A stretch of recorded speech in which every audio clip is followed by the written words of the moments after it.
Welcome to the Slop Temple. We pray this video helps. You start by stabilizing the AirPod. Hold the stem between thumb and index finger so only the speaker end moves. Next, pinch the rubber tip at its silicone base and pull straight away. This releases the locking ring. You do not want to twist hard because that can stretch the ring or deform the nozzle. Instead, steady straight force preserves the internal clip. Once the tip is off, examine the metal mesh and the plastic ring for lint, tears, or stuck silicone. You now fit the replacement tip by aligning its inner ridge to the AirPod nozzle. Make sure the opening faces the mesh. Press straight onto the nozzle with consistent pressure until you feel or hear the click that signals the locking ring engaged.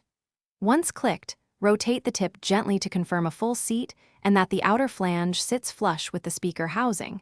This ensures a proper acoustic seal and keeps water and earwax out.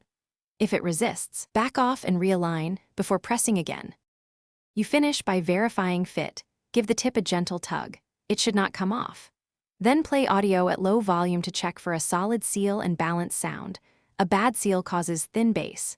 If the tip is loose or sound is muffled, remove it and clean the nozzle with a dry cotton swab, then reattach or swap to the same size tip from the original set. If problems persist, try a new official tip. Worn locking rings are the usual culprit.